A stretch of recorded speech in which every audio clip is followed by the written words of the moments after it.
같이 기도하시겠습니다.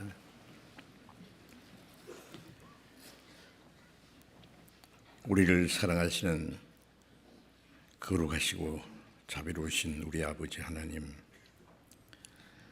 하나님이 작정하신 이 마지막 때에 이 세상 많은 사람 가운데서 먼저 우리를 불러 구원해 주시고 주님의 보배로운 피로 우리 죄를 영원히 씻어 주셔서 다시는 심판과 저주를 받지 않게 하시고 아무 공로 없이 구원해 주셔서 하나님의 자녀로 삼아주시고 영원한 하나님의 나라에 들어갈 수 있는 영광스러운 소망을 주신 그 모든 은혜를 인하여 감사와 찬송과 영광을 우리 아버지 하나님께 돌립니다.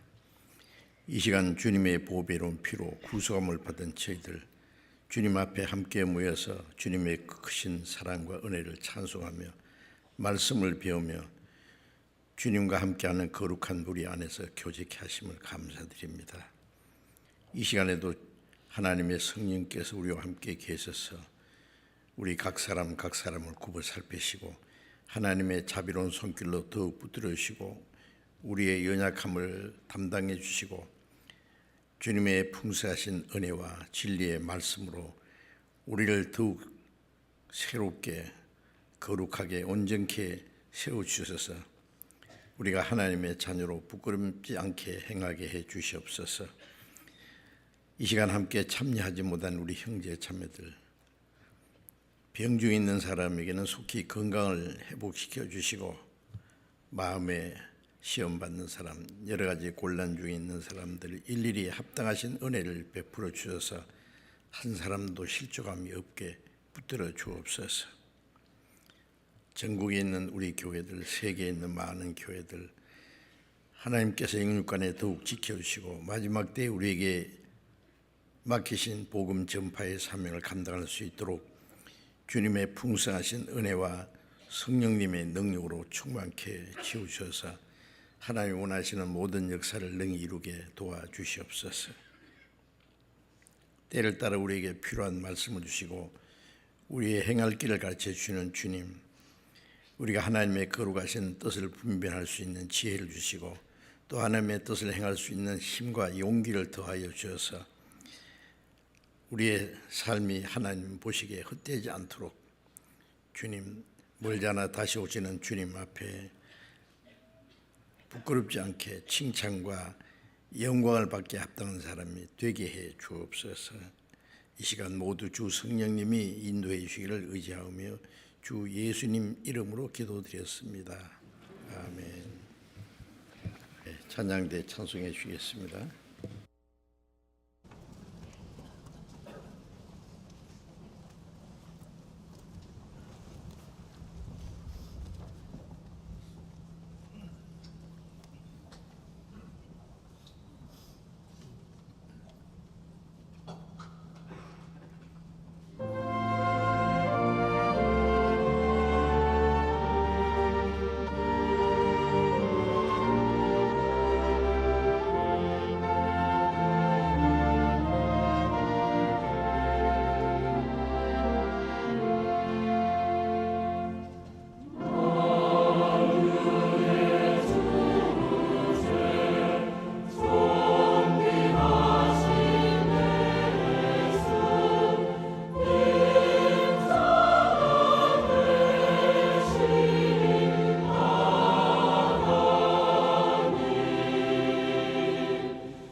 성경 찾겠습니다. 마태복음 6장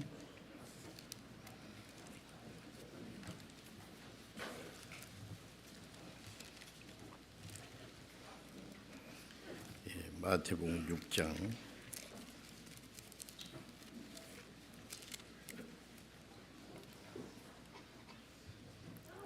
마태복음 6장 9절 10절을 마태복음 6장 9절 10절을 같이 읽겠습니다. 그러므로 너희는 이렇게 기도하라. 하늘에 계신 우리 아버지여, 이름이 거룩히 여김을 받으시오며 나라에 임하옵시며 뜻이 하늘에서 이룬 것 같이 땅에서도 이루어지이다. 금년 한 해도 이제 저물어 가고 있습니다. 세월이 아주 빨리 지나가고 있죠.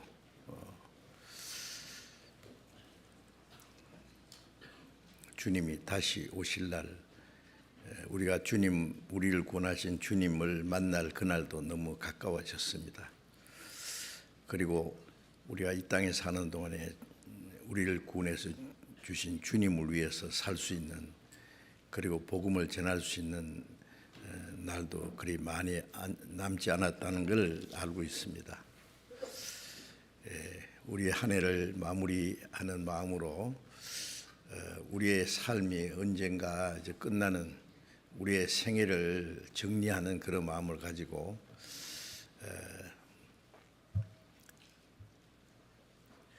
한 해를 주님을 위해서 어떻게 살았는지, 아니면 구원받은 날부터 지금까지 그리스도인으로서 합당히 살았는지 하는 것을 반성하기도 하고, 못다한 일을 할 수 있는 기회를 주신 것을 감사하면서 우리에게 허락하신 남은 생에는 더욱 주님을 위해서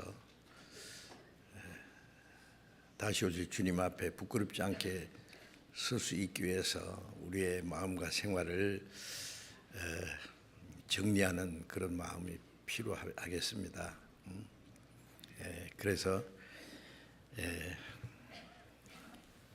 새해는 새로운 마음을 가지고 전에 하지 못한 일을 할 수 있는 그런 기회를 주신 것을 감사하면서 후회 없는 그런 생활을 해야 되겠다는 그런 간절한 마음이 생깁니다.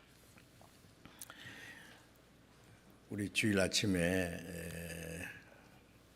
거듭난 그리스도인의 신분과 그 합당한 생활이 무엇인지를 지금 계속 공부하고 있는데, 우리가 하나님의 말씀을 듣고 잊어버리면은 아무 유익이 없죠. 우리를 구원하신 주님은 우리의 남은 생을 어떻게 살아야 할 것인지 하나님이 정하셨습니다. 그래서 시편 32편 8절을 보면 나의 갈 길을 주님이 보이시고 주목하여 훈계하리로다 하는 말씀이 있어요. 하나님이 구원받은 이후에 우리가 어떻게 살아야 될 것을 자세히 가르쳐 주시고, 우리가 그 길로 가는지 가지 않는지를 지켜보시고 계셔요. 구원은 예수 그리스도로 말미암아 이루어진 하나님의 은혜를 믿고 마음에 받아들임으로 구원을 받은 것처럼, 구원받은 후에 신앙생활도 그리스도인이 어떻게 살아야 될 것을 말씀하셨는데, 그 말씀을 믿고 말씀대로 살면은 거기에 대한 금세와 내세에 하나님의 약속하신 상급이 있다는 것도 우리가 믿어야 됩니다. 우리가 믿음으로 구원받고 남은 생애를 믿음으로 살아야 됩니다. 우리 육신도 믿음으로 살아야 돼요. 그러면 하나님이 영혼만 구원하신 분이 아니라 우리의 육신까지 다 지켜주시는 분이죠. 마태복음 6장 32절에 무엇을 먹을까, 무엇을 마실까, 무엇을 입을까 염려하지 마라. 이건 다 이방인들이 구하는 것이다. 거듭나지 못한, 구원받지 못한 사람들이 구하는 것이다. 하늘에 계신 너희 아버지께서 이 모든 것이 너희에게 있어야 할 줄을 다 아시느니라.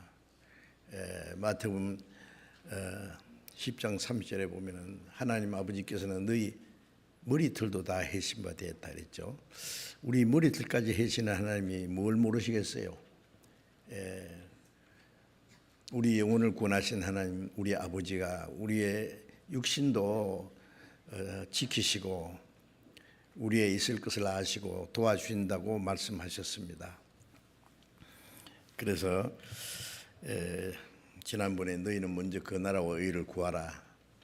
그래야면 이 모든 걸 너에게 더하시리라. 그 말씀은 매일매일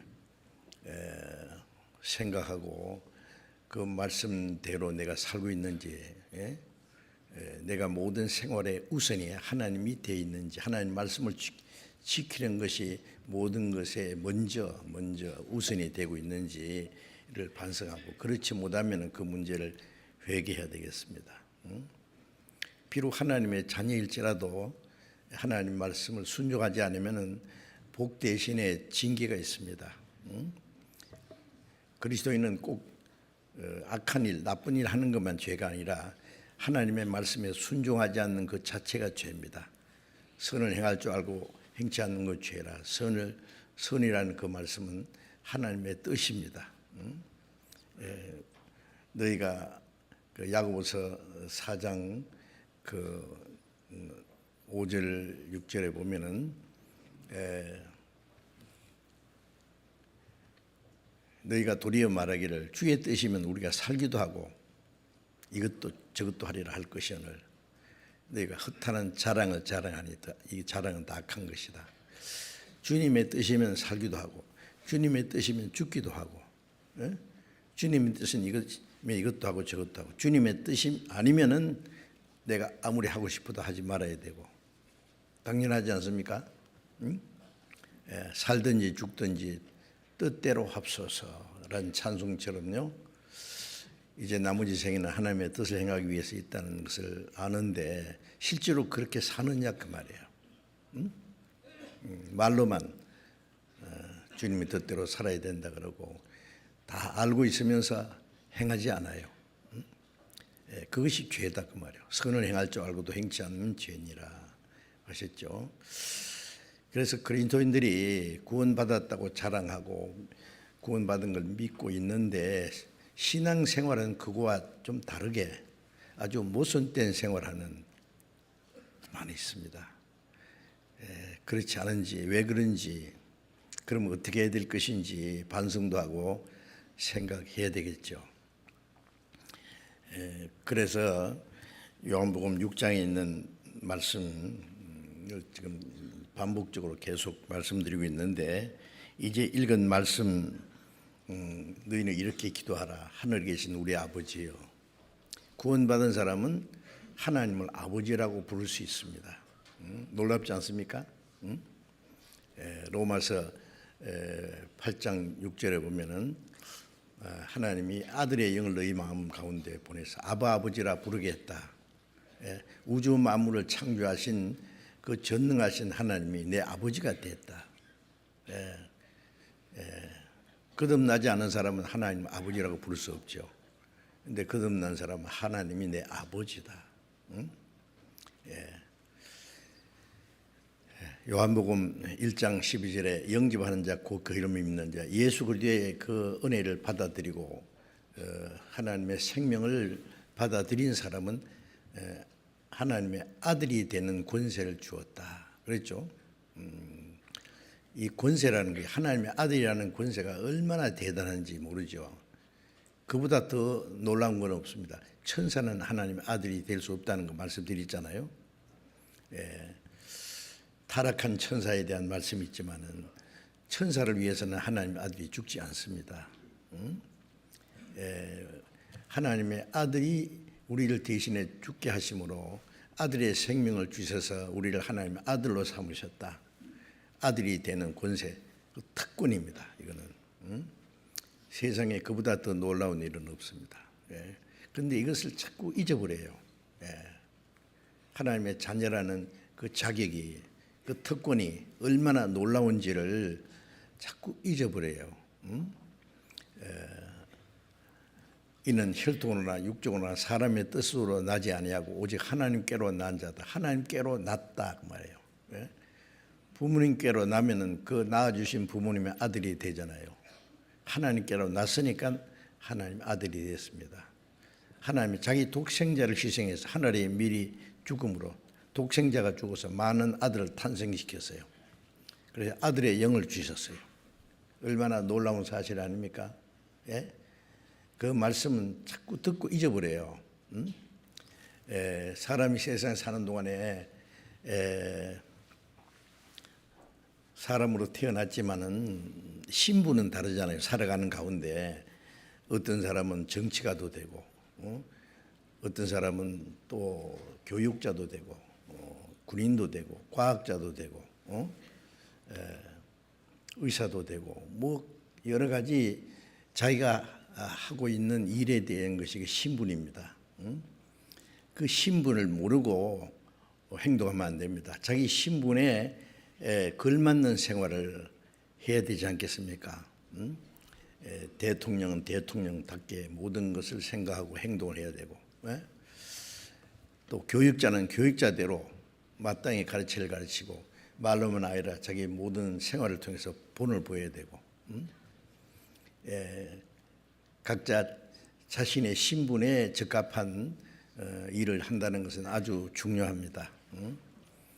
그걸 잊어버리면 엉뚱한 일을 하는 거예요. 그리스도인은 세상 사람과 달리 정말 특별한 신분을 가졌습니다. 놀라운 첫 번 하나님의 자녀라는 신분, 이거 얼마나 놀랍지 않습니까? 그래서 반복적으로 말씀드리는데 하나님의 자녀라는 그 권세와 영광, 히브리서 2장 10절에 보면은 많은 아들을 구원해서 하나님의 영광에 들어가게 하시는 이를 위해서 구원하시는 주님이 고난을 받으셨다. 하나님의 독생자가 십자가 죽기까지 하심으로 우리를 구원하신 것은 그로 인해서 많은 아들을 탄생시켜서 하나님의 영광에 들어가게 하는 일. 한마디로 하나님의 영광이라고 표현했습니다. 영생이라는 말과 영광이라는 말은 진정한 의미에서 사람과는 맞지 않는 거예요. 영원이다, 영생이다. 사람은 영원하지도 못하고 영생하지 못하잖아요.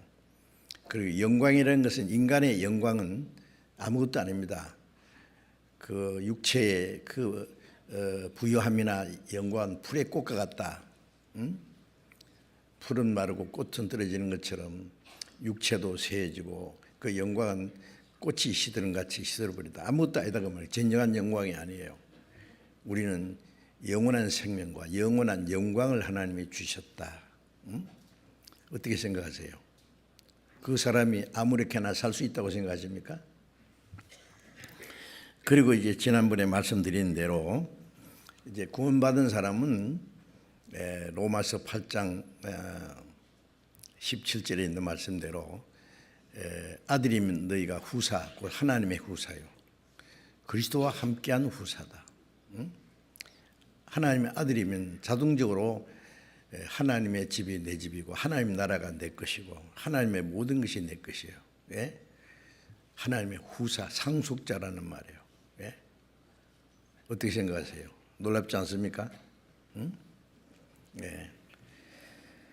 영원하고 신령한 하나님의 나라와 영광을 우리에게 기업으로 주셨다. 썩지 않고 더럽지 않고 쇠하시는 않는 기업, 너희를 위해서 하늘에 간직한 것이다 라고 베드로전서 1장 3절 4절. 거듭난 사람은 하나님의 자녀니까 하나님 자기 자녀를 위해서 하늘에 영원한 기업으로 우리를 위해서 준비하셨다는 말씀입니다. 그리고 구원받은 그리스도인들은 이 세상에 사는 동안에 우리의 영혼도 지키시고 우리의 육신도 지키시는 분이에요. 그 나라에 들어갈 때까지 우리에게 필요한 모든 것을 채워주시는 분이십니다.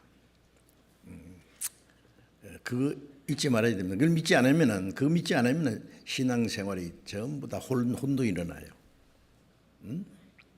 왜?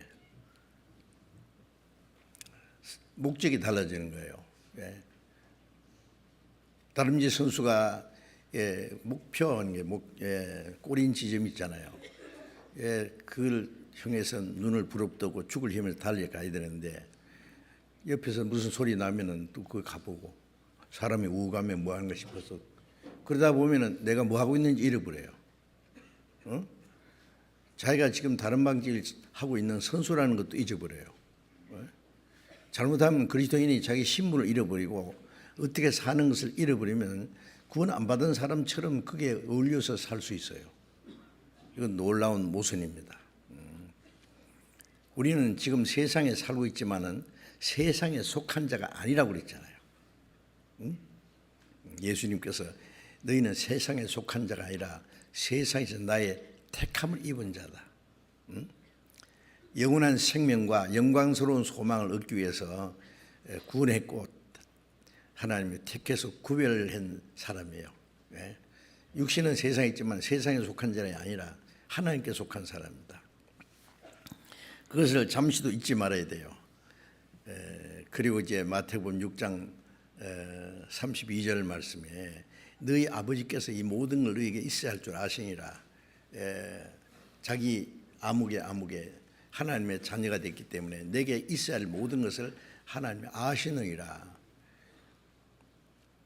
신령한 은혜도 주시고 우리의 육신에 필요한 것도 공급해 주시는 분이라는 것을 믿고 그 믿음을 따라 살아야 됩니다. 그런데 하나님이 우리에게 모든 걸 주시기를 원하시는데 조건이 하나 있죠.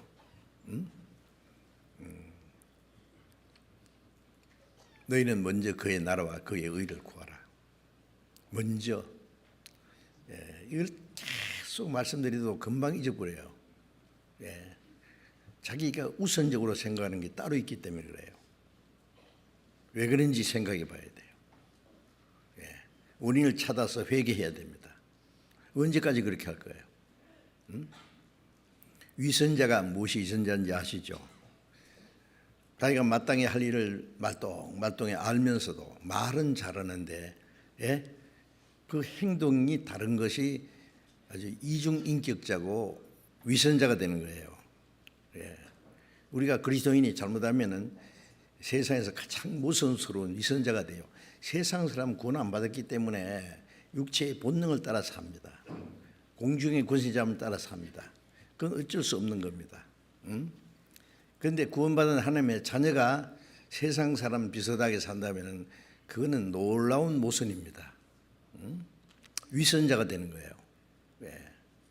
교회당에 와서는 찬송도 잘하고 기도도 잘하고 간증하라 그러면 간증도 멋지게 하고 그런데 생활은 그것과 다르다 그 말이에요.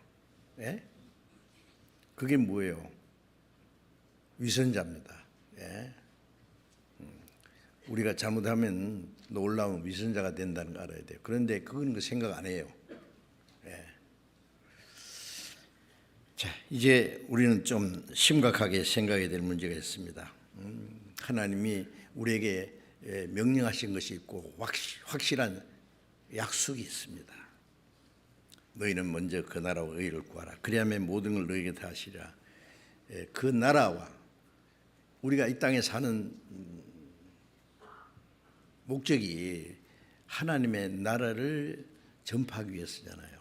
그 나라의 복음을 전해서 그 나라에 들어갈 많은 백성을 준비하기 위해서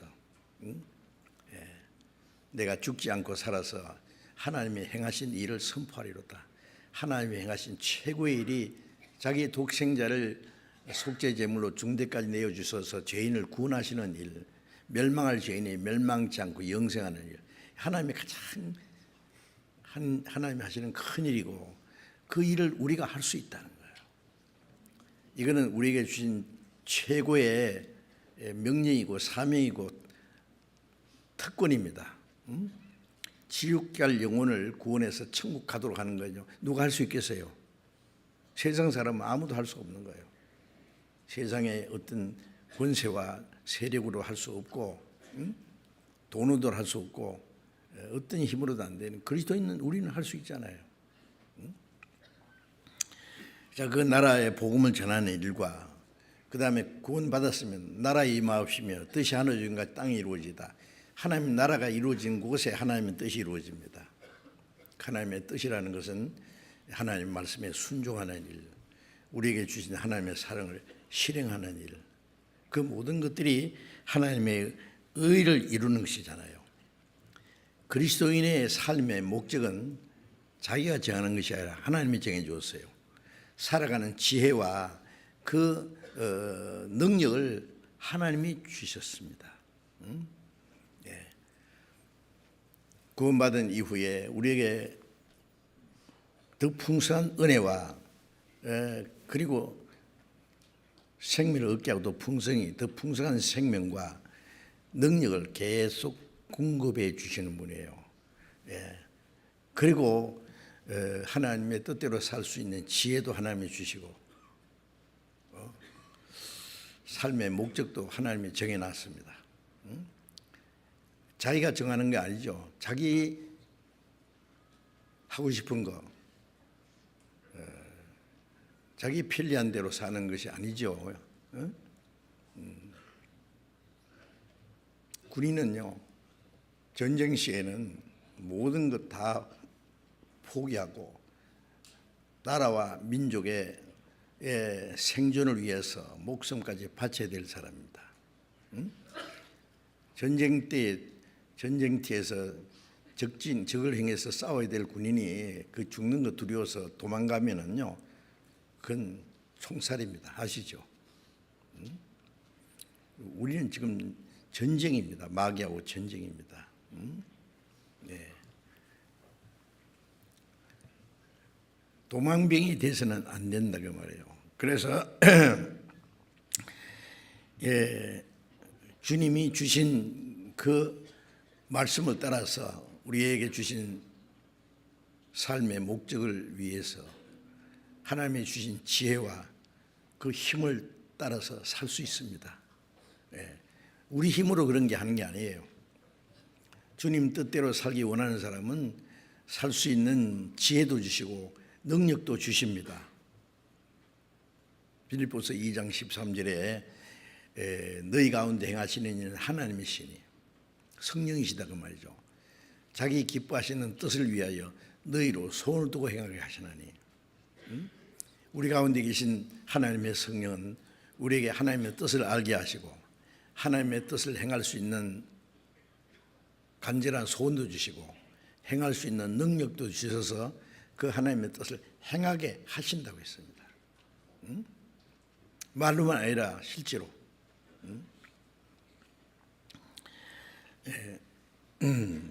하나님을 떠난 이 세상 사람들은 자기의 지혜와 자기의 생각과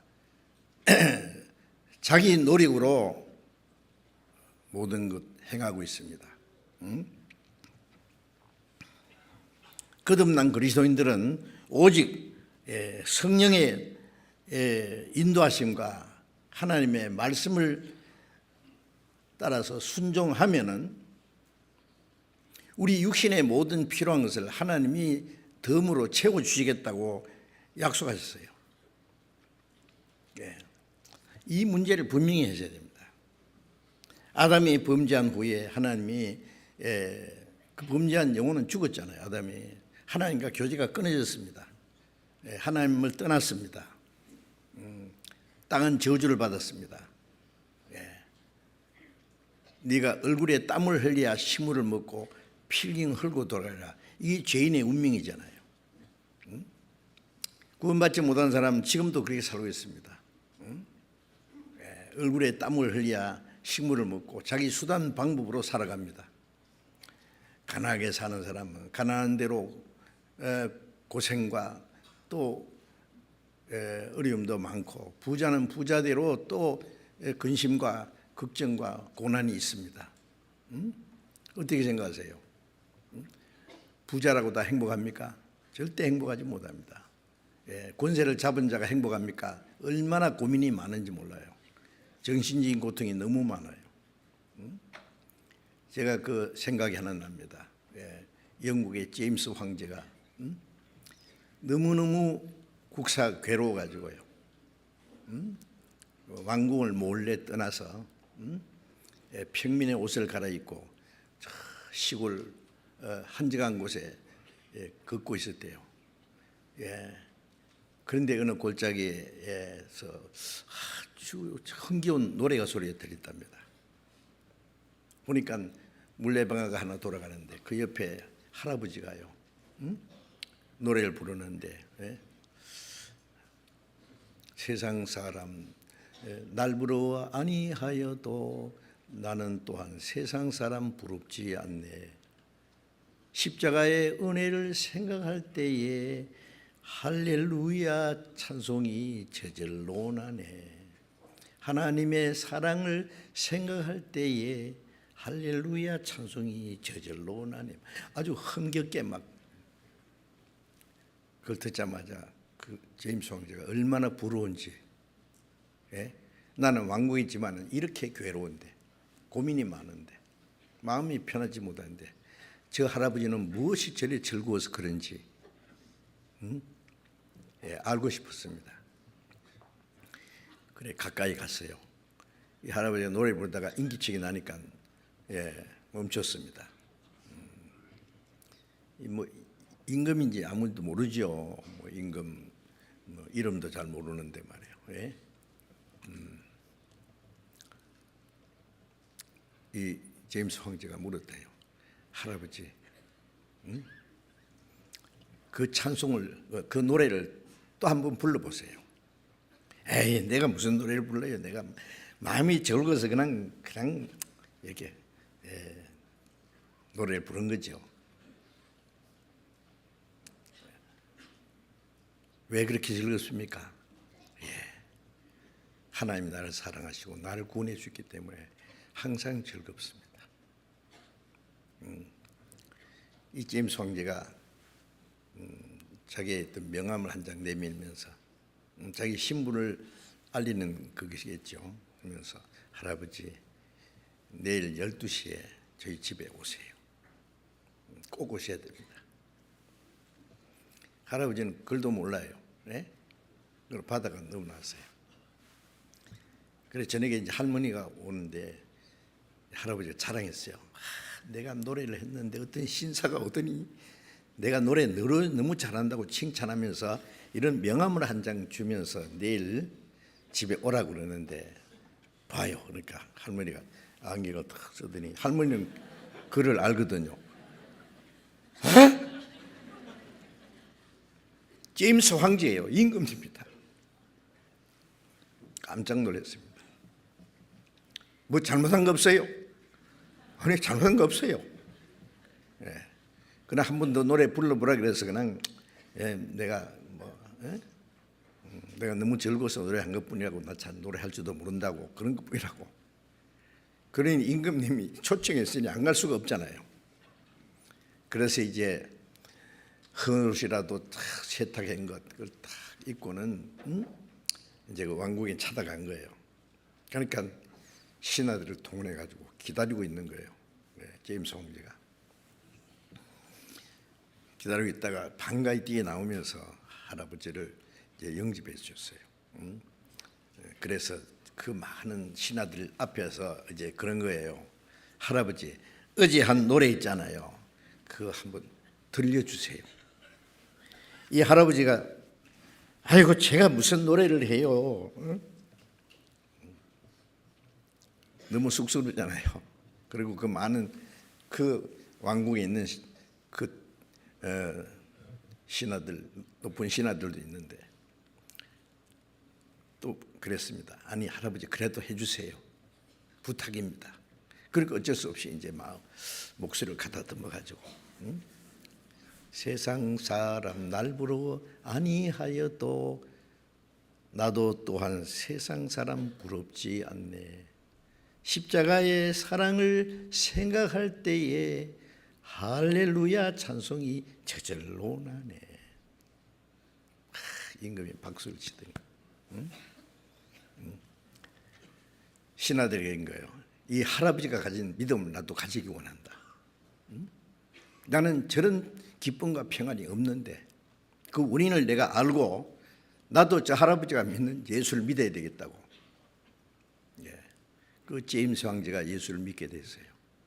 예. 여러분 영어 성경 번역이 킹 제임스 버전이라는 게 있잖아요. 유명한 그 킹 제임스 왕이 명령해서 번역한 것이 영어 번역은 최고예요. 예. 자, 세상 누구도 가지지 못하는 그 평안과 기쁨이 우리에게 있지 않습니까? 그게 보배입니다. 주의 발등상 위에 사는 동안 이 평안대 이 보배 내 마음에 두면 그 영광의 날에 주 다시 오셔서 천국으로 데려가리. 마음의 기쁨과 평안이 천국이거든요. 네? 누가복음 17장 21절에 하나님의 나라는 여기 있다 저기 있다 못한다. 너희 안에 있느니라.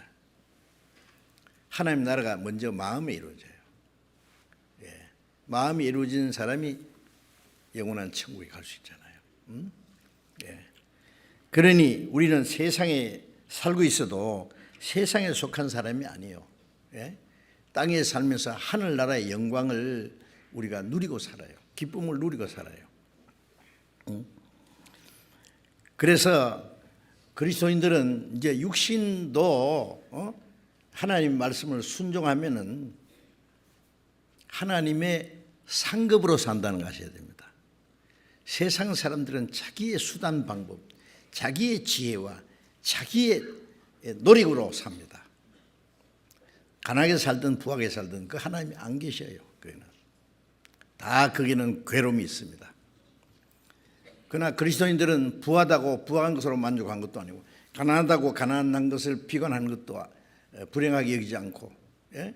가난하든 부하든 바울 사도가 말한 대로 난 부에 취할 줄도 알고 궁핍에 취할 줄 알아서 풍부에 취할 줄 알고 궁핍에 취할 줄 알아서 모든 일체의 비결을 배웠다. 부유할 때도 그 부유함을 하나님께 드리고 가난할 때도 주님으로 만족하고. 예수님 내 주여 내 마음속에 계시니 주님 한 분만으로 만족하옵니다. 자, 이 정도 돼야 정말 주님을 위해서 살 수 있습니다. 그렇지 않고 이 세상 사람처럼 세상에 대한 욕망과 뭐 세상에 대한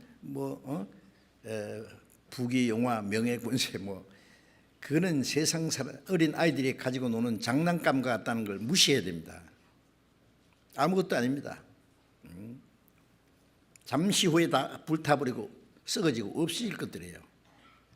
우리는 썩지 않고 더럽지 않고 쇠하지 않은 영광스러운 기업 하늘에 간직하시는 것, 그 주실 뿐 아니라 이 땅에 사는 동안에도 우리에게 필요한 것을 아주 적당하게 주셔요.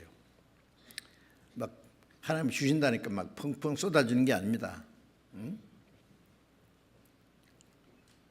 아버지가 부자라고 어린 아이에게 막 100만 원짜리 수표를 주고 막 1억짜리 자동차를 사줍니까? 아닙니다. 전에 그 얘기 들었어요. 어린 아이가요 10만 원짜리 수표 가져와서 가게에 와서 아저씨 과자 주세요 그런 거예요. 가게 주인이 깜짝 놀래가지고 야 수표 웬 거야 이거? 응? 우리 엄마가 이거 주면서 과자 사오라 했어요. 덜컥 의심이 났어요. 이 애가 이거 수표가 이제 뭔지도 모르고 이 큰 돈을 가져와서 이런 용돈을 줄 리가 없다 그래서 전화를 했대 그 집에. 당신 애기 맞아요? 네, 우리 애예요. 그런데 10만 원짜리 수표 가져와서 지금 과자 사러 왔는데요. 왜? 이거 잘못된 게 아니에요. 그러니까 아니 아저씨 우리 집에 애가 10만 원짜리 돈 못 가져가요?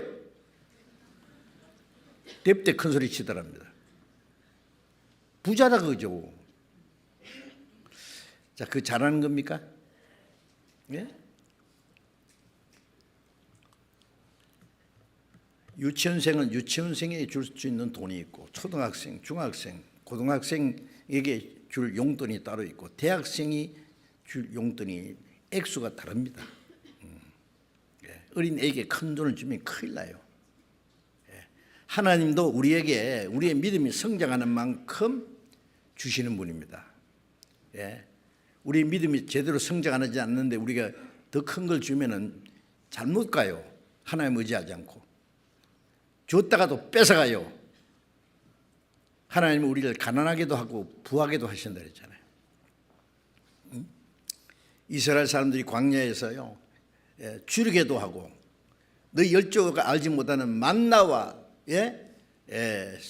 그 반석에서 쳐서 물을 먹이도 하고, 목마르기도 하고. 왜 그랬습니까? 하나님만 의지하는 방법을 가르치기 위해서 그랬습니다. 여러분 조금만 어려움을 당하면은 하나님이 나와 같이 계시면 내가 왜 어려운 일이 있냐고, 내가 왜 가난하고, 내가 이렇게 하는 일이 안 되느냐고. 찬송가에는 무슨 일을 행하든지 만사 형통하리라 그러는데 만사 불통인데 뭐. 왜 그럴까요? 하나님 안 계셔서 그럴까요? 일부러 그러는 거예요. 바울 사도처럼 믿음이, 하나님의 믿음이 확실한 사람이 어디 있어요? 그러나 고린도후서 1장에 보면은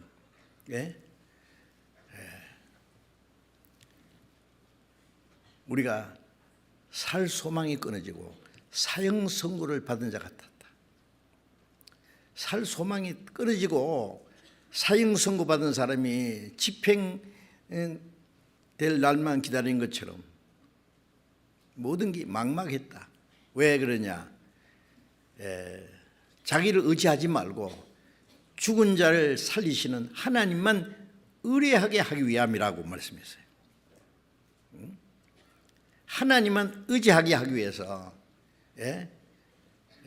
살 소망이 끊어지기도 하고 사형 선고받은 사람같이 되기도 하고, 그 가운데 하나님을 의지할 때 하나님이 그것을 건져주는 거예요.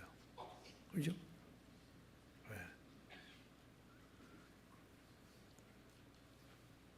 바울 사도는 주님의 능력을 의지하고 복음을 전했습니다. 사도행전 16장에 보면은 빌립보에서 전도하다 잡혀가지고 옥에 갇혀서 매를 맞고 쇠고랑이를 차고 깊은 옥에 갇혔습니다. 바울과 실라 두 사람이에요. 그 밤중에 되겠습니까?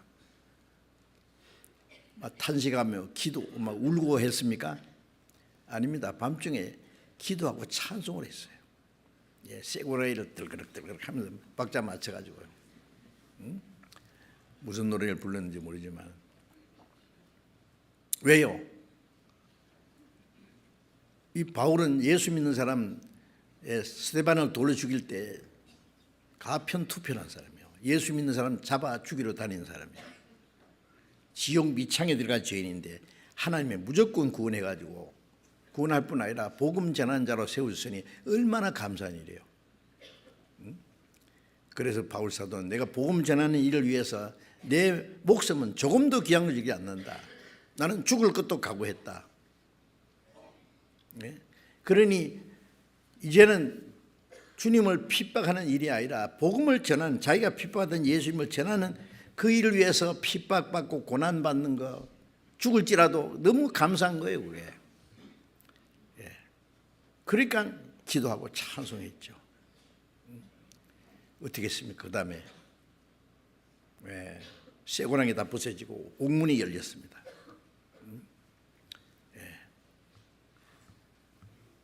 옥사장이 깜짝 놀랐습니다. 막 지진이 일어났어요. 깜짝 놀라서 옥문이 다 열린 거 보고 제수가 도망가면은 대신에 그 지키는 간수가 대신 죽어야 됩니다. 칼을 빼서 자기 몸을 상하게 하니까 바울 사도가 했죠. 네 몸을 상하지 마라. 우리 살아있다. 여기 있다니까. 등불을 켜서 가보니까 옥문이 열려있고 쇠고랑이 다 벗어져 있는 거예요. 그날 밤에 그 온 가족들이 구원을 받았다는 말씀이 있지 않습니까?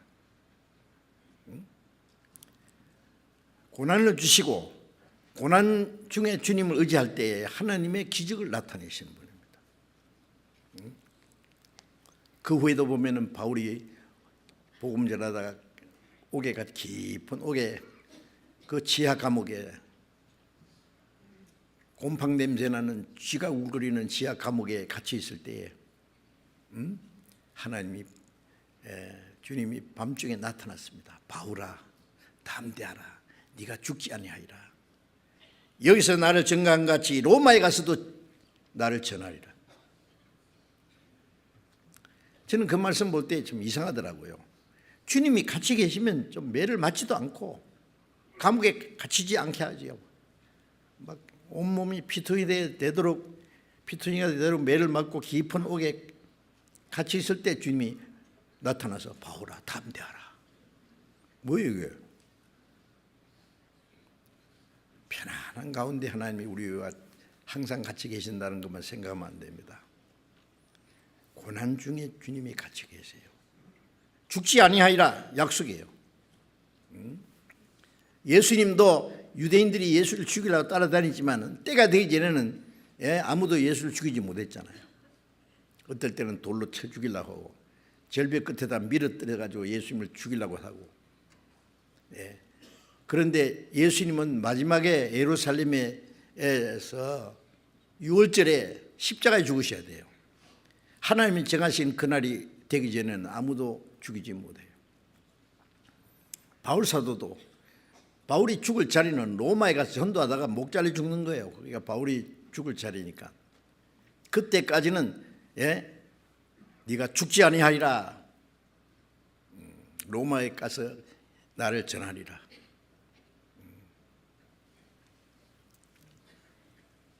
주님은 우리가 고난 중에 주님을 의지하게 하고 고난 중에 주님의 능력을 나타내시는 분입니다.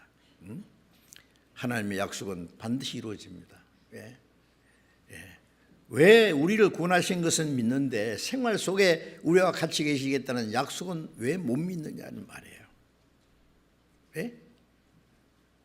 조금만 고난 닥치면 원망하고 꼭 이스라엘 백성들이 광야에서 조금만 목마르면 죽겠다고 막 애굽으로 돌아가자 그러고 굶어 죽이려고 끌어내냐고 그러고 그들을 하나님이 건져내신 능력도 그 은혜도 잊어버리고 낮에는 구름기둥으로 밤에는 불기둥으로 그들을 지켜주시고 인도하시는 것도 잊어버리고 글피하면 원망하고 모세를 때려 죽이려고 하고 그 사람들 광야에 다 죽여버렸잖아요.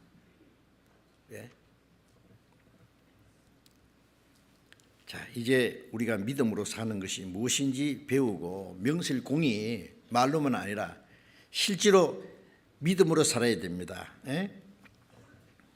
시편 18장 20절을 보겠습니다. 시편 18장 20절.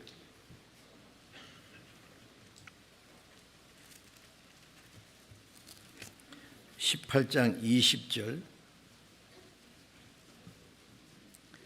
같이 읽어봅시다.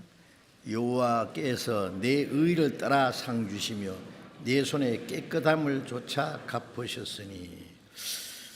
다윗이 말하기를 여호와께서 내 의를 따라 상 주신다. 내 손에 깨끗함을 따라 조차 하나님이 갚아. 깨끗한다는 건 정직하다 말이죠. 죄를 범치 않고 내 의를 따라 내게 상 주신다. 자, 이제 구원은 하나님의 은혜로 받았지만은 구원받은 이후에는 우리가 하나님의 말씀에 순종하는 것이 의잖아요. 그 나라와 의를 구하라. 하나님의 나라 복음을 밖으로 복음 전해서 안으로는 구원받은 사람들이 말씀에 순종하고 하나님의 뜻대로 살고 하나님의 사랑을 실천하고 의를 따라서 하나님이 내게 상을 주신다. 틀림없는 겁니다. 너희는 먼저 그 나라와 의를 구하라. 그리하면 모든 걸 더하시리라. 하나님은 약속을 반드시 지키시는 분입니다. 빌립보서 잠깐 봅시다. 빌립보서 4장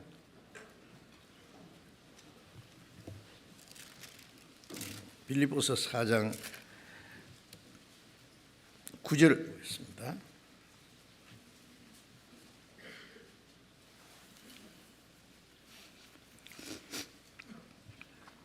빌립보서 4장 9절. 너희는 내게 배우고 받고 듣고 본 바를 행하라. 그리하면 평강의 하나님이 너희와 함께 계시리라.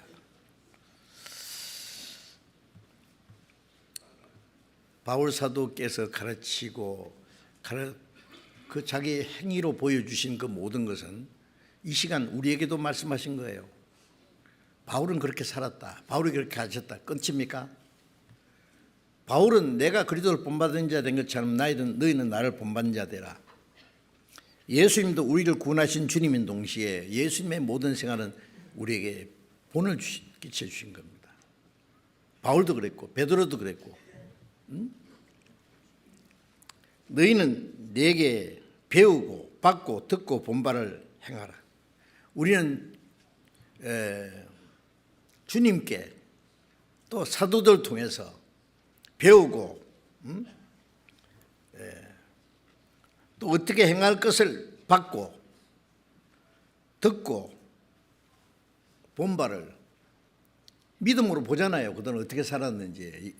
구약시대 믿음의 선진들, 선지자들, 예수님이 행하신 일, 사도들이 행한 일, 그게 전부 우리에게 교훈이잖아요. 듣고 본 바를 행하라. 그래야 하면은 평강의 하나님이 너희와 함께 계시라. 그리하면은 너희는 먼저 그 나라와 의를 구하라. 그리하면 이 모든 걸 더하시리라. 너희는 내게 배우고 받고 듣고 본 바를 행하라. 그리하면은 평강의 하나님 너와 함께 계시라는 말은 뭡니까? 하나님이 우리에게 평강으로 지키시고 우리에게 도와주신다는 말씀 아니잖아요. 그리 안 하면은 하나님의 약속은 이루어지잖아요. 반대로 하나님의 징계가 있을 수 있어요. 여러분 구원받은 사람이 말씀에 순종 안 해도 잘 되는 것처럼 되면은요 두 가지 생각이 됩니다.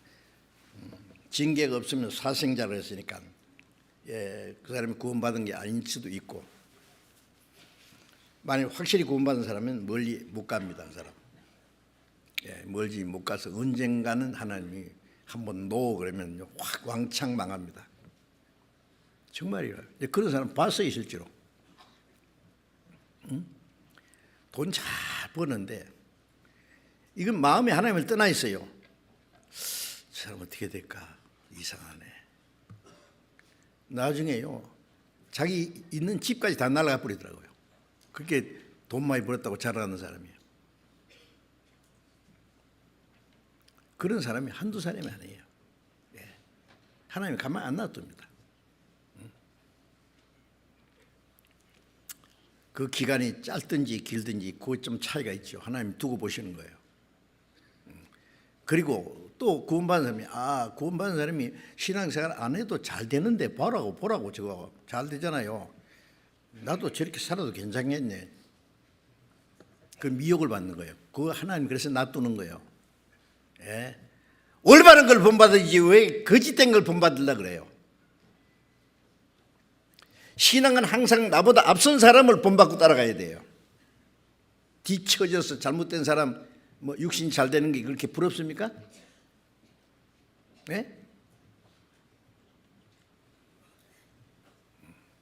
우리는 주님만 바라보고 가야지 옆도 보지 말고 아무것도 보지 말고 주님만 보고 가야 돼요. 예수님이 무리로 걸어오실 때 베드로가 주님이거든 나더러 무리로 걸어오라 하소서. 베드로 용기가 대단한 사람이요. 주님처럼 자기도 걸어보겠다는 거예요. 무리로 풍랑 일어나는데 파도 위로 걸어가겠다는 거예요. 그러니까 예수님은 그러죠. 걸어오너라. 베드로는 그 배에서 무리로 뛰어내렸습니다. 걸어갔다고 해요. 얼마나 걸어갔는지. 주님만 바라볼 때는 무리로 걸어갔어요. 기적입니다. 근데 이게 뭐야? 이게 꿈이야 생신이야고는요. 눈을 파도를 향해서 돌킬 때 물에 빠졌잖아요. 예수님이 믿음이 적은 자 왜 의심했느냐? 끝까지 주님만 보고 가면 되는데 왜 옆을 보고 뒤도 보고 남도 보고? 예? 그건 믿음이 아닙니다. 그리하면 평강의 하나님이 너와 함께 계시리라. 평강의 하나님이 같이 계신다는 건 얼마나 놀라운 일입니까? 예? 예. 예수님이 제 아들을 전도하러 보내시면서 너희가 어느 집에 가거든 먼저 그 집에 편하기를 빌라 그랬죠. 하나님의 평강이 이 집에 함께 계실지어다 하고 축복하는 거예요. 그 평안이 그 집에 합당하면 그 평강이 그 집에 머물 것이요, 합당치 않으면 그 평강이 도로 너에게 돌아오리라. 합당해야 됩니다. 그죠? 예. 우리가 뭐 안부 물을 때 하나님의 평강이 같이 계시기를 빕니다. 예. 하나님의 은혜가 항상 함께 계시기를 빕니다. 그런다고 해서 하나님의 평강 은혜가 같이 계세요. 그 사람이 하나님의 은혜와 평강을 받기에 합당한 사람이 돼야 그 축복이 이루어지는 거예요.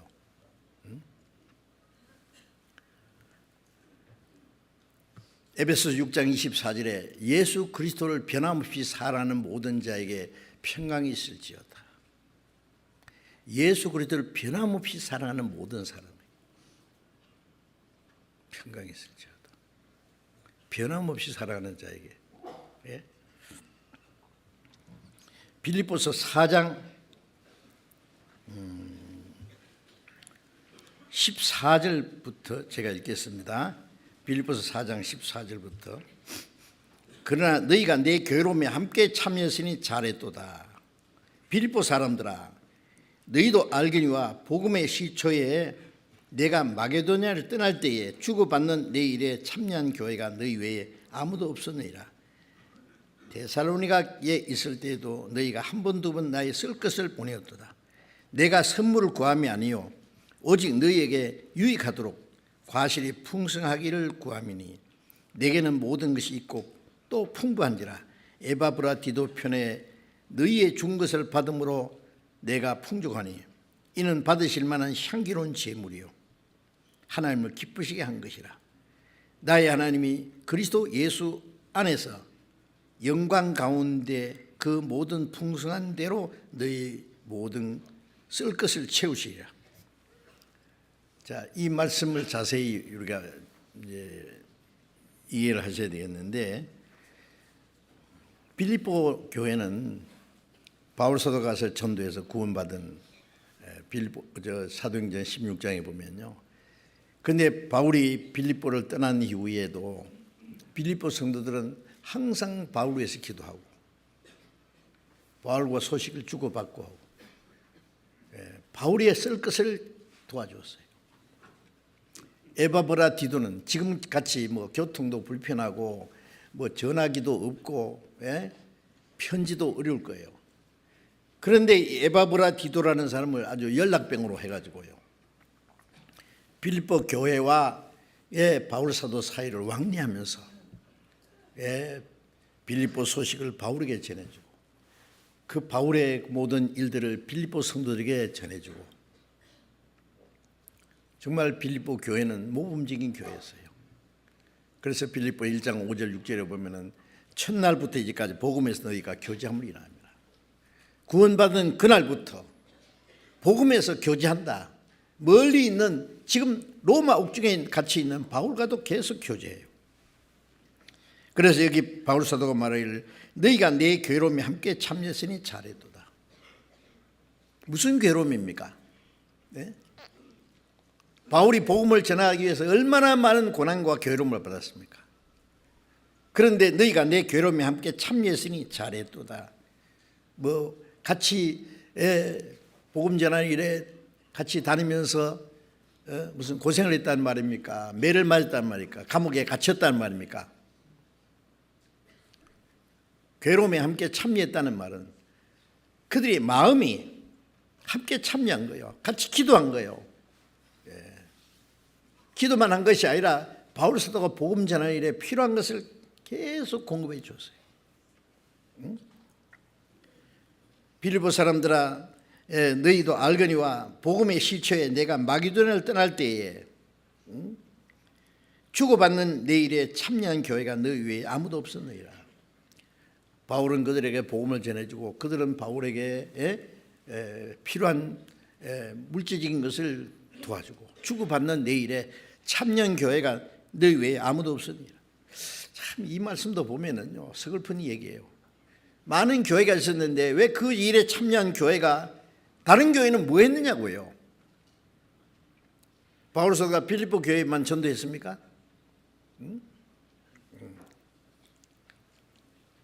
구원받은 사람 많은데 정말 이 복음을 해서 그 괴로움에 참여한 사람은 많지 않은 것 같습니다. 데살로니가를 떠나 있을 때도 너희가 한 번 두 번 나의 쓸 것을 보냈도다. 데살로니가 교회에서 데살로니가 지방에 전도하다가 유대인들이 죽이려고 따라다녔잖아요. 그때도 한 번 두 번 나의 쓸 것을 보냈도다.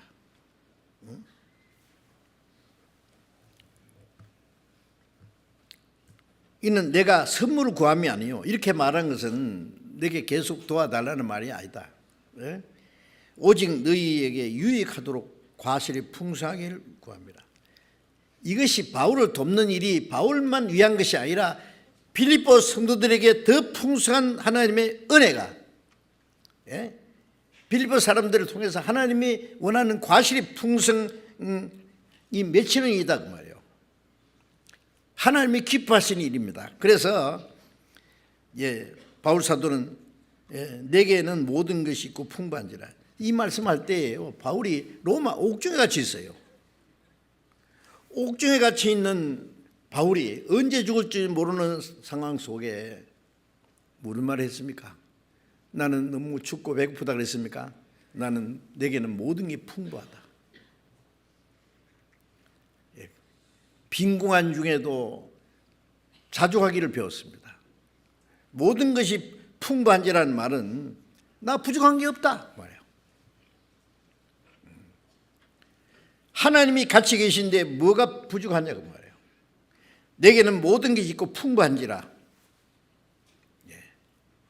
죽 있으면 죽 먹고 밥 있으면 밥 먹고 그것도 없으면 물 마시고 그것도 없으면 죽는 거지 뭐. 아무 걱정 없어요.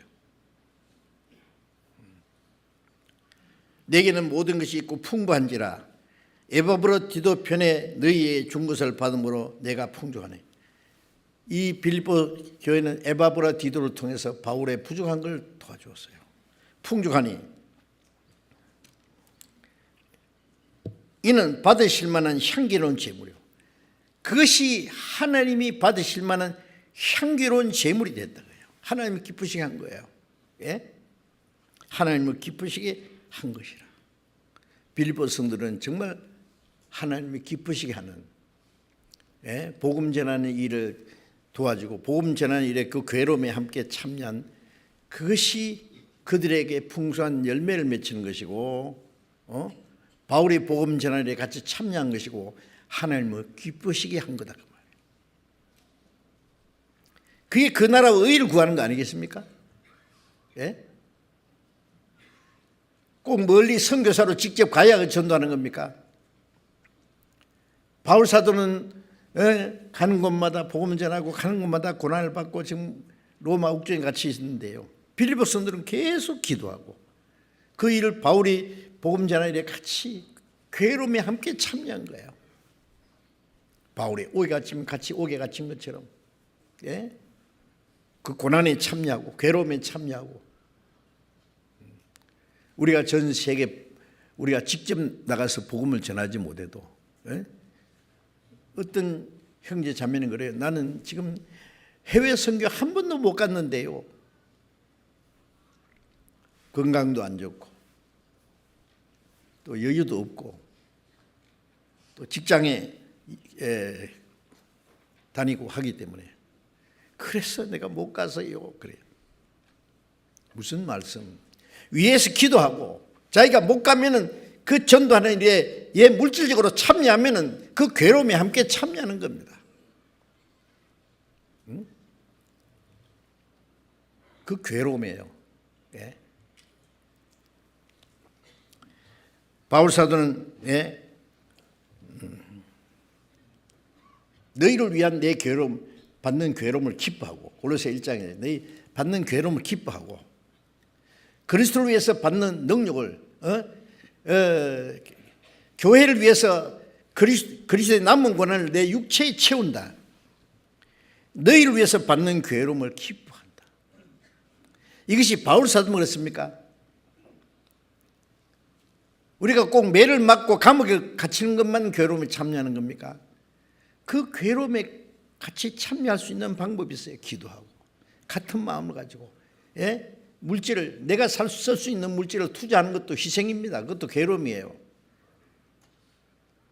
내가 맛있는 거 먹을 수 있는데, 나도 좋은 옷을 입고 있는데, 좋은 집에 살 수 있는데, 그것을 복음을 위해서 희생하는 게 고난이 아니고 무엇입니까?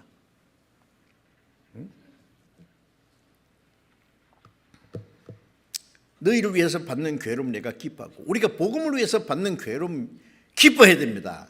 그건 비밀입니다. 하나님만 아시고 자기도 아는 거예요. 예. 하나님이 기뻐하신 것이다.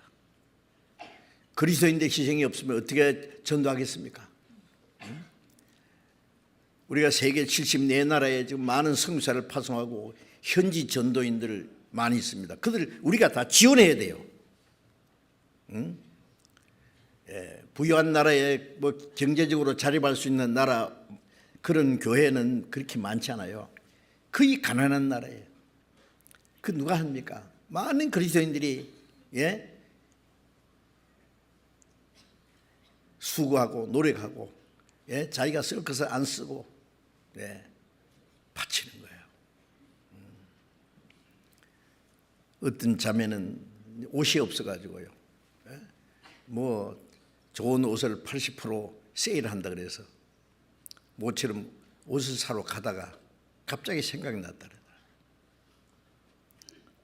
나는 그 옷 없어도 살 수 있는데 내가 이 옷 입는 거다 복음을 전하는 데 써야 되겠다. 가다가 돌아왔대요. 오래전의 얘기입니다. 누군지 말하자면 알 수 있는 분입니다. 우리 교회가 시작될 때 초기에 그런 자매들, 그 자매뿐이겠어요? 같은 마음을 가진 분들이 많이 있죠. 그런 분들이 있기 때문에 하나님의 역사가 일어나는 거예요. 바울이 복음 전하는 일에 바울만 전했습니까? 로마서 16장에 브레스가 아울라는 바울을 위해서 자기 목이라도 내놨다요. 인간 바울을 위해서 목을 내놨겠습니까? 바울이 전하는 복음을 위해서 같이 참여한 거예요. 목숨까지, 목숨 바쳤는데 뭘 못 바치겠어요? 브레스가 아울라는 평신도입니다.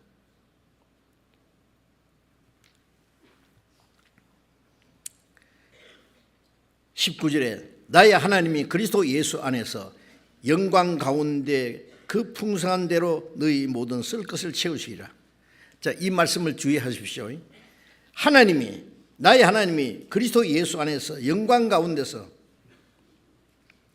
그 풍성한 대로, 영광 가운데서 그 풍성한 대로, 하나님의 풍성한 것으로 너희 모든 쓸 것을 채우시리라. 우리가 복음 전하는 일에 참여하고 복음 전하는 일에 같이 괴로움에 참여하고 우리의 수고와 우리의 물질과 그런 것을 희생하게 되면은 하나님이 기뻐하시는 동시에 그런 사람들의 쓸 것을 하나님이 채워주십니다. 믿을 수 있습니까? 그대로 이루어집니다. 요한 3서를 보겠습니다. 요한 3서.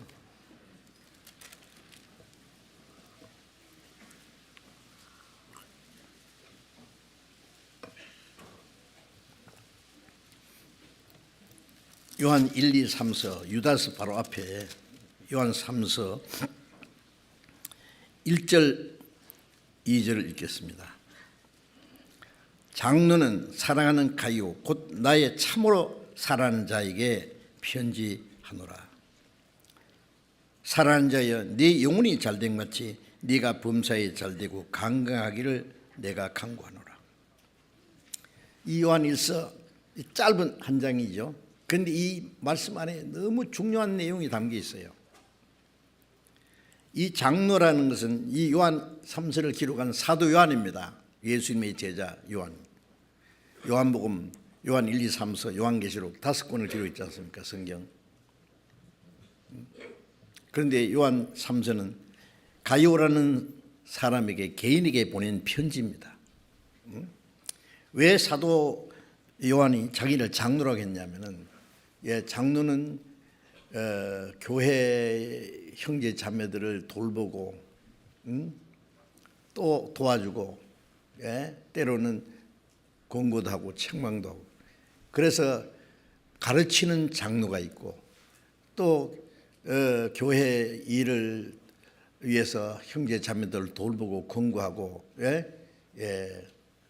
하는 그 교회 어른으로서야 하는 또 장로님들이 있습니다. 이 바울 사도는 자기를 장로라 그러면서 사랑하는 가요 곧 나의 참으로 사랑하는 자에게 편지하노라. 사랑하는 자예요. 이 두 절 안에 사랑한다는 말이 3번이나 나와요. 왜 이렇게 사랑합니까? 이 사도 요한은 주님의 사랑을 받은 사람이에요. 누구보다도 주님을 사랑하고 교회를 사랑하고, 그런데 사랑은 사랑하는 사람들끼리 사랑이 더 풍성해지는 거예요. 그렇죠? 내가 주님을 사랑하면 주님이 나를 사랑하고, 주님이 나를 먼저 사랑했기 때문에 내가 주를 사랑하고, 내가 주님을 사랑하면 말로만 아니라 사랑하면 주님이 나를 들어 사랑하시고, 그게 사랑하는 사람끼리의 그 친밀한 교제가 이루어지죠. 이 가요라는 사람은 사도 요한이 정말 사랑하는 사람이었어요. 참으로 나의 사랑하는, 정말로 내가 너를 사랑한다. 사랑하는 자여,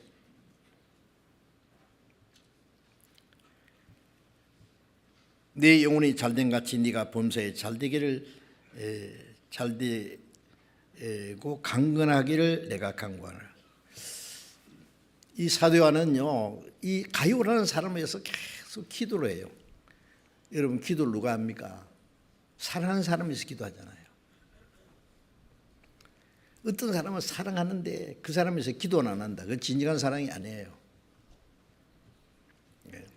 부모가 자녀를 사랑하면 자녀를 위해서 기도해야 됩니다. 기도를 안 하면 두 가지예요. 하나님의 사랑을 아직 덜 받았든지, 자식을 정말로 사랑하지 않든지. 어머니의 기도가 가장 능력이 있다 그러잖아요. 나 집에 돌아갑니다. 어머니 기도 못 잊어. 기도하는 어머니가 있는 자식은 망하지 않는다. 그 말 맞아요. 왜 어머니의 기도가 그렇게 힘이 있느냐 하면은 가장 사랑하니까. 세상 사람들은 저런 놈이 자식이라고 인간이냐 막 손가락질 해도 그 어머니한테 물어보세요. 그건 내 아들입니다. 그래도 내 아들입니다.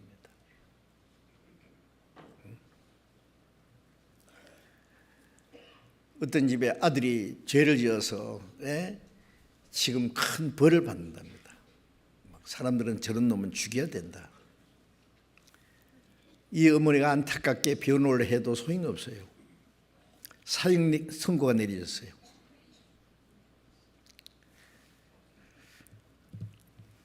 이제 꼼짝없이 사형을 당하는데 어머니가 마지막 부탁했어요.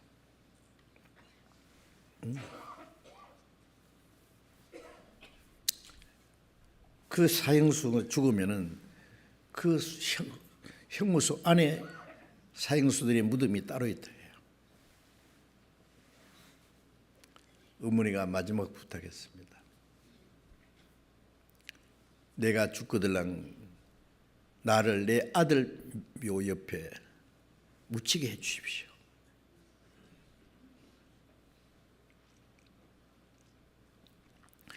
어머니의 사랑은 아주 절대적입니다. 끝까지 포기하지 않습니다. 하나님의 사랑에 가장 가까운 것이 어머니의 사랑이라고 하잖아요. 끝까지 사랑합니다. 포기하지 않습니다. 그 사형 선고받아서 묻힌 아들 옆에 자기도 묻어달라고. 그것뿐이겠습니까? 그 어머니가 자녀를 위해서 기도합니다. 사랑하기 때문에. 그 기도를 하나님이 들어주십니다. 자식들이 잘못되거든 어머니, 아버지가 간절히 기도해 보세요. 물론 기도만 할 뿐 아니라 말씀으로 잘 지도해. 사랑하면 그렇게 하셔야 돼요. 정말 사랑하면. 내가 내 자식을 마음대로 못하는데 하나님은 하십니다. 그럼 어떻게 해요? 우리는 기도해야 돼요. 이 사도 요한은 사랑은 가요. 참으로 사랑하는 자에게 편주나 사랑하는 자 네 영혼이 잘된 같이 네가 범사에 잘되고 강건하기를 간구하노라. 간절히 기도한다 말이죠. 그런데 이 2절에 있는 말씀이 어느 큰 교회에서 계속 자랑스럽게 가르칩니다. 뭐라고요? 삼박자 구원이래요. 네 영혼이 잘된 같이 네가 범사에 잘되고 강건을 구하노라. 삼박자예요. 이걸 막 글로 써가지고 붙여놓고, 그런데 영혼이 잘된 가치가 뭔지 몰라요. 그 다음에 범사에 잘되고, 범사는 하는 일이 막 잘되는 거예요. 번성하는 거예요. 막 장사도 잘되고 사업도 잘되고 막. 그 다음에 건강한 거예요. 아니 하는 일이 잘되고 건강하면은 얼마나 큰 축복이에요. 그런데 문제는 네 영혼이 잘됨 가치입니다. 무조건 잘된 게 아니에요. 하나님의 축복은요, 네 영혼이 잘된 가치란 말이죠. 영혼이 잘되는 것은 먼저 구원받은 거죠. 하나님의 은혜를 깨닫고 구원받은 게 최고 잘된 것이죠. 그 다음에 구원받았을 뿐 아니라 하나님의 말씀에 순종하는 생활입니다. 하나님의 뜻대로 사는 겁니다. 너희는 먼저 그 나라와 의를 구하라는 말씀처럼 하나님의 나라와 의를 구하는 생활입니다. 영혼이 잘된 것은 하나님과 올바른 관계를 맺을 뿐 아니라 하나님과 올바른, 하나님과 가까이 하는 생활입니다. 구원을 받았을 뿐 아니라 하나님과 올바른 관계를 계속 지속하는 생활이에요. 이 영혼이 잘 되는 거예요. 이 가요라는 사람은 이 가요가 어떤 사람인지를 알아야 돼요. 무조건 이 축복을 받기를 원할 것이 아니라, 가요는 로마서 16장 23절에 보면은 나와 온 교회 식주인 가요,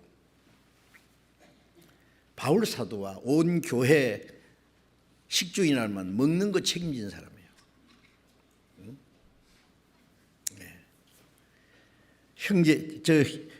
형제 자매들 먹는 걸 위해서 수고하는, 우리 식당에서 일하는 어머니들도 계신데요. 요즘에도 그렇게 하시는지 몰라요. 어떤 분은요, 뭐 농사도 하고 장사도 하는데 차에다가 막 채소를 한 추럭씩, 어때는 고기를 막 고기 파시는 분인가 막 가져와서 이 형제 자매들 잡수는데 좀 사용해 주세요.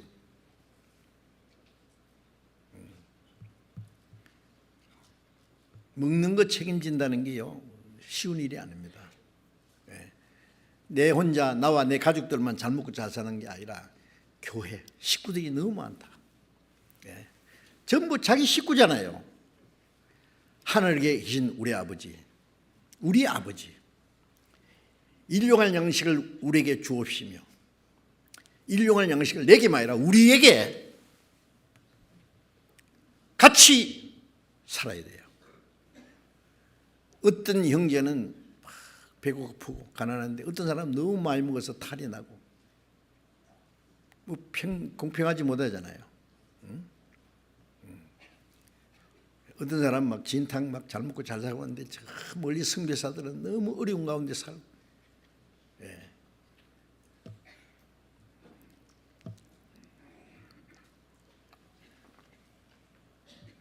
이스라엘 사람들이 광야에서 만나를 거두어서요, 하루에 한 호멜, 대박이 조그마한 대박이야. 많이 거둔 자도 집에 가 대보면 한 호멜. 미처 거두지 뭐 적게 거두는 집에 가면 또 한 호멜. 똑같아. 왜 그런 일이 있을까요? 그래서 바울 사도는 뭐라 했습니까? 너희의 유한 것으로 저희의 부정을 보충하고 저희의 유한 것으로 너희의 부정을 보충하고 평균케 하랍니다. 예. 자, 우리가 그렇게 꼭 지키지 못할지라도 그렇게 하려고 노력해야 됩니다.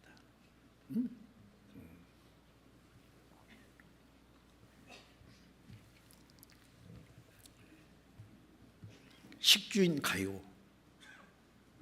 예, 어떻게 했는지 모르지만은 성도들의 먹는 걸 위해서 수고한 사람입니다.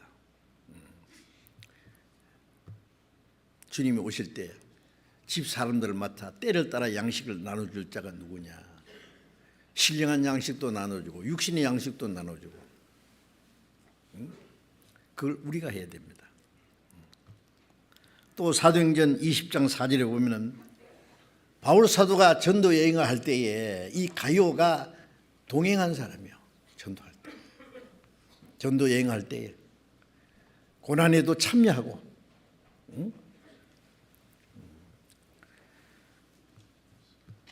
우리가 참으로 하나님 말씀에 순종하고 하나님 나라와 의를 위해서 살고 주님의 일에 내 수고와 내 물질을 희생하면은 내 영혼뿐 아니라 육신도 도와주시는 분입니다. 우리가 주님을 위해서 열심히 일하면 주님을 위해서 일할 수 있도록 도와주시는 분입니다. 예? 그것도 믿어야 됩니다. 이 가룟은 정말 사도 요한이 그렇게 사랑하는 이유가 있습니다. 3절에 보면은 형제들이 와서 네게 있는 진리를 증거하되 네가 진리 안에서 행한다 하니 내가 심히 기쁘도다. 자, 이 가룟은요, 식주인이고 바울과 함께 또 한때는 복음을 위해서 전도하는 동행하기도 하고, 그리고 진리 안에서 행한다 그랬죠. 그래서 형제들이 가서 가룟가 정말 진리 안에서 행하는 그 일을 얘기하니까 그 말을 듣고 너는 심히 기쁘도다 그랬죠. 또 5절에 보면은 사랑하는 자여 네가 무엇이든지 형제 곧 나그네 된 자들에게 행하는 것이 신실한 일이니 저희가 교회 앞에서 너희의 사랑을 증거하였느니라. 네가 하나님께 합당하게 저희를 전송하면 가려다. 이 말씀이 나그네 된 자들이 누구냐면요, 떠들이들이 말하는 게 아니라 복음을 전하기 위해서 나그네 된 사람들입니다. 곳곳에 다니면서 순회 전도하는 사람들입니다. 그런 사람들에게 행하는 것이 신실한 일이니 이 가룟은 전도하는 사람들을 자기 집에 영접해서 잘 합당하게 대우했다 그랬죠. 저희가 교회 앞에서 너희의 사랑을 증거하였느니라. 이 사랑은 형제 자매들 사랑하고 복음 전할 일에 같이 참여하고, 그래서 바울 사도는 하나님께 합당하게 저희를 전송하면 가려다. 이 말씀이에요. 제가 구역 성경에 옛날 성경에 보니까 하나님에게 합당하게 저희를 전송하면, 하나님이 합당하게 전송한다는 말은 잘 되세요, 건강하세요, 오래 사세요, 그렇게 하란 말이에요. 옛날 번역에는 저희의 필요한 노자를 부조할지니라 했어요. 갈 때 그 사람이 가는 그 여비라도 대주고, 잡실 것도 좀 도와주고, 그게 합당하게 전송하는 것이죠. 제가 옛날에 제 혼자 돌아다니며 전도할 때하고 제가 어릴 때 전도할 때요, 지금도 생각하면 너무 제게 잘해 주신 분이 있어요. 어떻게 알고 제게 용돈도 주고 먹을 것도 주고, 정말 그렇게 도와주는 사람이 많잖아요. 그게 큰 위로와 기쁨이 됐거든요. 나그네 된 사람들. 그래서 7절에 이는 저희가 나그네 된 복음을 위해서 나그네 된 사람입니다. 주의 이름을 위하여 나가서 이방인에게 아무것도 받지 아니함이라. 이름으로 우리가 이 같은 자를 영접하는 것이 마땅하니 이는 우리로 진리를 위하여 함께 수고하는 자가 되게 하려 합니다. 이 전도하는 사람들은요, 아무것도 받지 못하고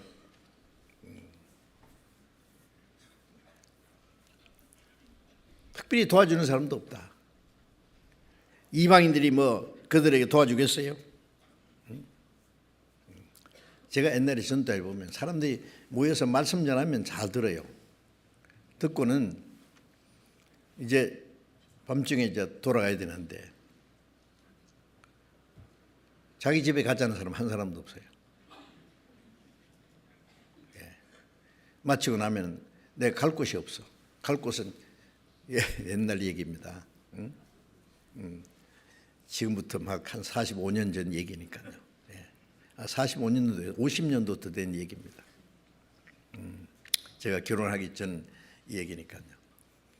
삼각산 밑에, 삼각산 기도원이 올라가기 전에 밑에 반 지하실처럼 이렇게 해가지고 덮어가지고 사는 노형제라는 사람, 지금 어디인지 모르겠어요.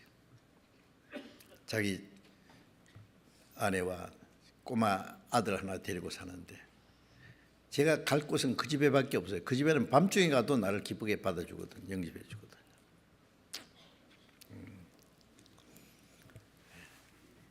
이 시대도 그 복음을 위해서 나그네 된 사람들, 주님을 위해서 나가서 전도하는 사람들을 영접해 준 사람이 많지 않았습니다. 그래서 우리가 이 같은 자들을 영접하는 것이 마땅하니 이는 우리로 진리 위하여 함께 수고하는 자가 되게. 진리 위해서, 복음을 위해서 함께 수고하는, 예수님 그러셨죠. 선지자를 대접하는 자는 선지자의 상을 받을 것이요 의인을 영접하는 자는 의인의 상을 받을 것이요. 여러분, 선지자 일을 안 하고 선지자의 상을 받는 방법이 선지자 대접하는 거예요. 너희를 영접하는 것은 나를 영접하는 것이요 나를 영접하는 자는 나를 보내신 아버지를 영접하는 것이요. 하나님까지 연결되는 거예요. 복음을 위해서 함께 수고하는 자가 되는 거예요. 여러분, 이런 말씀을 어떻게 하셔야 됩니까? 그분들 참 잘하셨네 하고 칭찬하고 말 겁니까? 우리도 그렇게 해야 안 되겠습니까? 이 가요라는 사람은 정말 모범적인 그리스도인이었습니다.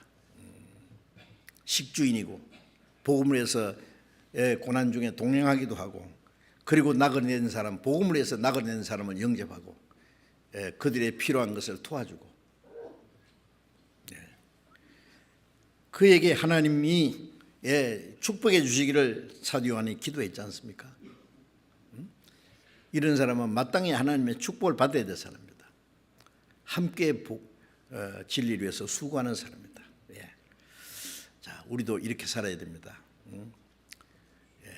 아까 제가 읽었던 그 말씀을 좀 얘기하려니까 다른 얘기 하다가 시간 다 갔어요. 왜냐하면 이게 너무 중요한 일이기 때문에 우리가 복음을 위해서 함께 참여하고 그 나라의 의를 위해서 우리가 살면은 우리의 모든 것을 하나님이 책임지시고 도와주신다는 사실도 잊지 마셔야 됩니다. 그걸 우리가 실행해야 되겠습니다. 기도하겠습니다.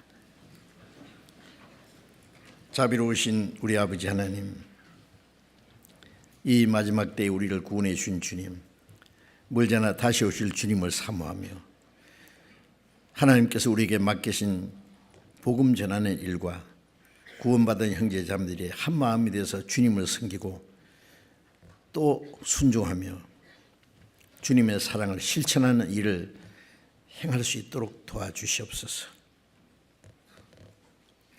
우리에게 허락하신 마지막 때 우리에게 맡기신 이 기회를 헛되이 보내지 아니하고 멀잖아 다시 오시는 주님을 사모하며 복음을 전하며 교회 안에서 순종하는 생활을 해서 하나님을 기쁘시게 하나님께만 영광을 돌리는 생활을 할 수 있도록 인도해 주시옵소서. 이제 얼마 후에 갖게 될 동계 수련회 그리고 또 새해 전도 집회를 위해서 우리가 미리 기도하고 주님께 간구합니다. 한 해를 결산하고 또 반성하면서 새해를 위해서 새로운 계획과 다짐을 하는 시간들이 될 수 있도록 인도해 주옵소서. 우리 주 예수님 이름으로 기도드렸습니다.